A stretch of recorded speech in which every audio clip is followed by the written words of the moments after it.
నమస్కారం. నేను మీ చందు. కరోనా వచ్చిపోయిన తర్వాత ఎంతమంది ఏమైతున్నారు? ఎంతమంది కార్మికులున్నారు? ఎక్కడ పని చేస్తున్నారు? వలస కార్మికులు ఎవరు? ఎక్కడ పని చేస్తున్నారు? ఏ స్టేట్ నుంచి ఎటు పోతున్నారు?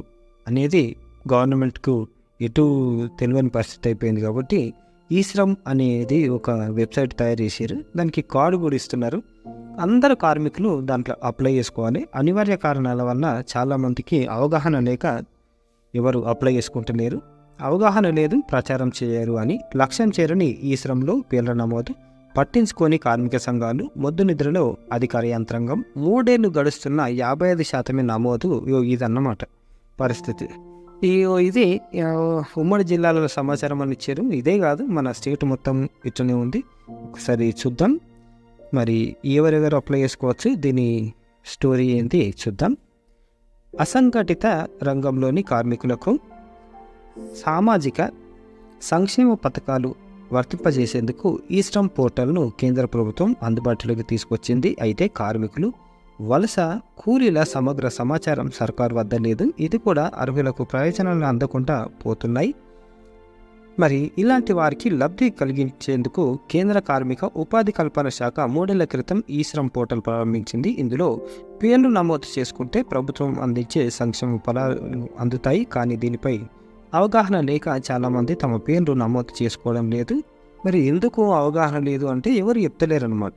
ఓకే, వస్తున్నారు, పని చేస్తున్నారు, వెళ్ళిపోతారు, అంతే, వీళ్ళతో పని చేయించుకోవడమే అనేదే ఉంది తప్ప ఎవరు దాన్ని సరిగ్గా పట్టించుకోకపోవడం వల్ల ఎవరికి అవగాహన లేకుండా అయిపోయింది. మరి ఇక్కడ చూస్తే ఎవరెవరు అప్లై చేసుకోవచ్చు అని అంటే, గ్రానైట్, ఇసుక, సిమెంటు, రైస్ మిల్లులు, భవన నిర్మాణ రంగాల్లో పనిచేసేవారు అప్లై చేసుకోవచ్చు. వీరికి అవగాహన లేక ఈ శ్రమ్ పోర్టల్ను తమ పేర్లు నమోదు చేసుకోవడం లేదు. దీనిపై అధికారులు కూడా ప్రచారం చేయడం లేదు. దీంతో అర్హులైన వారు తమ పేర్లు నమోదు చేసుకునేందుకు ముందుకు రావడం లేదు. కార్మిక సంఘాలు కూడా తమకేమీ పట్టనట్టు వ్యవహరిస్తున్నాయనే విమర్శలు కూడా ఉన్నాయి. మరి ఎవరు అర్హులు అంటే, ఆదాయపు పన్ను చెల్లించని 18 నుంచి 59 ఏళ్ల మధ్య వయసున్న కార్మికులతో పాటు వ్యవసాయం, నిర్మాణ, ఇతర రంగాలు, ఆటోమొబైల్, ట్రాన్స్పోర్టు, వస్త్ర దుకాణాలు, హెల్త్ కేర్, ఎలక్ట్రానిక్స్, ప్రైవేట్ కార్యాలయాలు, తోలు, గూడ్స్ తయారీ, ఆహార పరిశ్రమలు, ప్రైవేట్ సెక్యూరిటీ, హ్యాండీక్రాఫ్ట్స్, సేవారంగం, స్వర్ణకార వృత్తి, రిటైల్ వ్యాపారం, బిఎఫ్ఎస్ఐ, సామిన్లు, కార్పెంటర్లు, ఇతరులు, సంగీత వాయిద్యకారులు, టెక్స్టైల్, హ్యాండ్లూమ్స్, గ్లాస్ సెరామిక్స్, పొగాకు పరిశ్రమ కార్మికులు ఈ శ్రమ్ పోర్టల్లో పేర్ల నమోదుకు అర్హులు. ఇకపోతే ఇలా నమోదు చేసుకోవాలి అని చెప్తున్నారు. ఆధార్తో అనుసంధానమైన ఫోన్ నంబరు, బ్యాంకు ఖాతా వివరాలను ఈ శ్రమ్ పోర్టల్లో నమోదు చేసుకోవాలి. ఇందులో పేరు, ఊరు, చిరునామా, ఏ రంగంలో పనిచేస్తున్నారు, వయసు, ఫోన్ నంబరు పొందుపరచాలి. దీని ద్వారా ఏ రంగాల్లో ఎంతమంది కార్మికులు ఉన్నారో లెక్క తేలనుంది. వీధి వ్యాపారుల వివరాలను విభాగాల వారీగా విభజించడం ద్వారా సంక్షేమ ఫలాలు అందే అవకాశం ఉంటుంది.